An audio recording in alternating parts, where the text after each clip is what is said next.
Hi again, R.C.I.A. Welcome back for another lesson from our book. We have some good news, as you probably saw in the video on the scripture readings. But just real quick in terms of announcements today, the church will be reopening for Mass, weekday Mass starting June 8th, and then weekend Masses starting June 13th and 14th. I highly recommend you take a look at our church website and go to the tab where it says Church Reopening Updated. On that page, you'll see a special link to a video from the bishop that describes these new procedures and methods that we'll have in place for doing our best to celebrate Mass safely and effectively. And then again, as far as a date for the sacraments of R.C.I.A. class, we don't have that set yet, but I expect that that will be set soon, and hopefully I'll be able to give you information on that by next week. Okay, so for today's video, it's on chapter 23 in our book, titled A Faith Journey Through the Liturgical Year. Again, all throughout this year, we've talked about this liturgical year a lot, pretty much since the first class back in September. So a lot of this will be review, and we've also had a lot of questions on this throughout the year as well, informal questions, formal questions. But at least in this chapter, it's sort of presented in a formal, logical fashion. So, the first point is from the Catechism of the Catholic Church section. Letter A says, "What does the liturgical year accomplish?" And it makes the point that it helps to unfold the various events of the Paschal mystery, the sacrifice that Jesus made for us by suffering and dying on the cross. And it tells us the entire story of the life of Jesus and what that means for us. In the second part, letter B, it says, what is the central event of the liturgical year?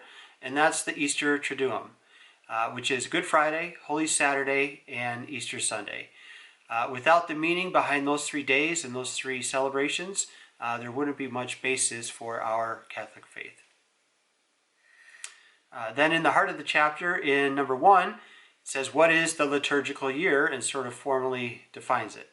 It says that it's the Church's annual reliving of the events of the life, death, and resurrection of Jesus. The 2 major seasons in the liturgical year are Advent, Christmas, and Lent, Easter, with ordinary time in between each of those seasons. Each of those 2 major seasons has a period of preparation and then a period of celebration. Advent is the period of preparation before Christmas, and then the Christmas season, which runs from Christmas Day forward for a few weeks, is the period of celebration. And then similarly, the period of preparation for Easter is Lent, and then the period of celebration for Easter runs for 7 weeks after Easter, and we are just finishing that today, actually, with the celebration of Pentecost Sunday. Then, starting next week, we go back to ordinary time, for the most part, until Advent in 2020. In number 2, it asks, what is the meaning behind the liturgical year? And first, it's important to note that our new liturgical year starts with the season of Advent, which is usually in late November or early December, depending on how the days sort of fall on the calendar. So our church year is not necessarily in sync with the calendar year that runs, January 1st through December 31st. With that being said, the liturgical year, though, is arranged in historical sequence of Jesus' life. So it starts with the events leading up to Jesus' birth, or his incarnation, which means God being made man in the flesh of Jesus' birth. But by bringing these historical events into the liturgy, the Church makes Christ's saving grace and power sacramentally available to us. What he physically did while he was on earth, we now celebrate spiritually in the liturgy or the Mass that we have today. Number 3 then starts to look at the Christmas season. It says, what are the highlights of the Christmas season? As we discussed back in December, when we were still meeting in person, we had this handout called the Advent handout. Advent is the 4 Sundays before Christmas, where we remember the events and the people through which God prepared the world for the coming of the Messiah. Our mindset during Advent should be one of anticipation and moral and spiritual conversion. The Christmas celebration actually begins on December 25th and on Christmas Day, and it involves four other feast days during the Christmas season of celebration. Those feast days are Holy Family, which is the Sunday after Christmas, Mary, the Mother of God, which is on January 1st of every year. Then we have Epiphany, which is either January 6th or the Sunday that falls after January 1st. And the last one is Jesus' baptism at the Jordan, which is the following Sunday after that, Epiphany Sunday. Again, we already talked about all of these back in December, so you can just refer back to that handout that we had at that time. In number 4, it says, is December 25th really Jesus' birthday? And it's not. A lot of scripture scholars actually think that it was more towards the middle of summer, but nonetheless, December 25th was chosen to represent coming into the light after the shortest day in the church year in the winter solstice in terms of light. So that the symbolism of Jesus' birth is that Jesus is the light of the world, and he's born as the days start to get longer.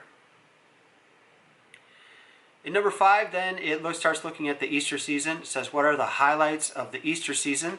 And again, we discussed this in class, and you can refer to the Lent and Holy Week handout from back at that time.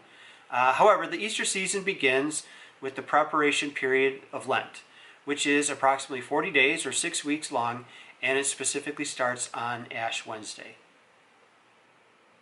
In number 6, it asks, what is the central event of the church year? And it says the central event of the church year is the Sacred Triduum, which is considered the culmination of Lent and the beginning of the Easter season of celebration. And it again consists of 3 days: Holy Thursday, Good Friday, and Holy Saturday. Again, on that Lent and Holy Week handout from at that time, remember that all 3 of those days are actually one service in 3 parts. We don't stop on Holy Thursday, we just pause and pick up again with the service on Good Friday. And then we do the same from Good Friday to Holy Saturday. So it's one service in 3 parts spread over 3 days, but all 3 parts are about the death and the resurrection of Jesus. And then both the season of Lent and the Easter season of celebration should be taken as one continuous celebration of the Paschal mystery, the sacrifice of Jesus, and how we share in that even to this day today. The Easter season concludes with the celebrations of Ascension, which is 40 days after Easter, and then Pentecost Sunday, which is 50 days after Easter, and what we celebrate today. Number 7, it asks, how does the church determine when Easter will be celebrated?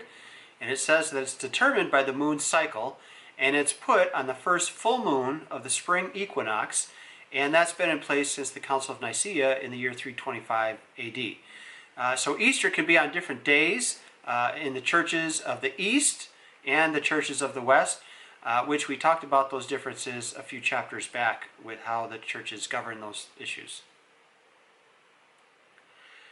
Number 8 asks, what is the significance of ordinary time?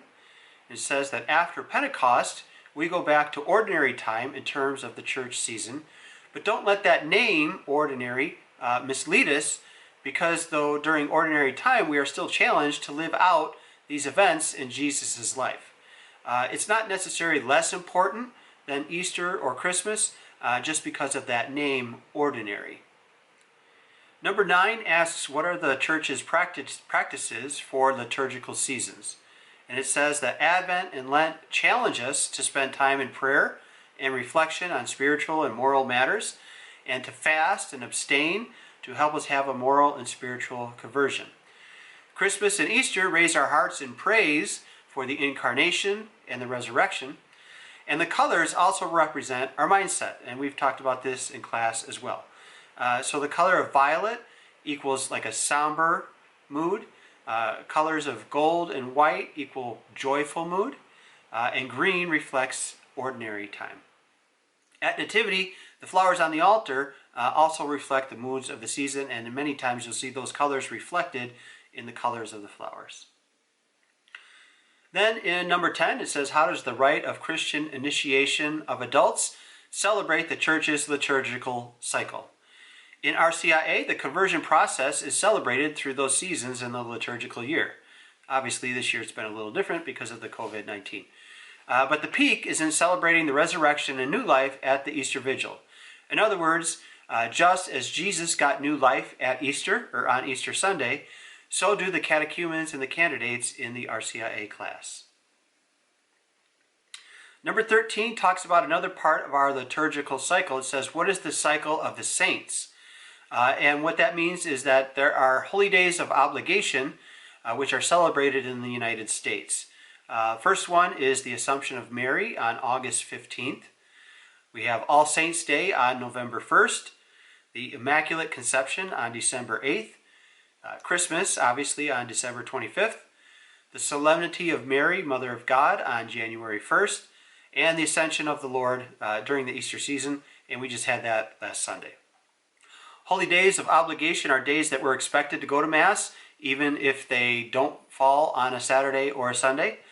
These special days are deemed important by the Church, and that we're to come and celebrate and remember these themes in the form of a Mass. It's also important to note that there are thousands of saints in our Catholic Church, and on any given day we have several saints assigned to that day as their feast day, but those days are not holy days of obligation. Number 16 asks, what are the lectionary cycles? So as you know, on Sundays we have the cycles of A, B, and C. This year we are currently in cycle A. When we get to Advent then, the new church year starts, and so we will move to cycle B in Advent 2020.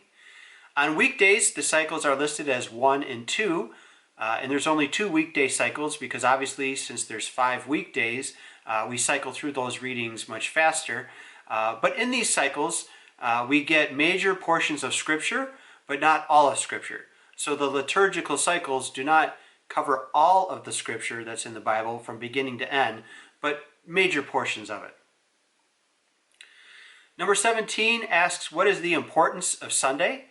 Like we talked about during Lent, Sundays are little Easters because we gather to celebrate the Lord's resurrection.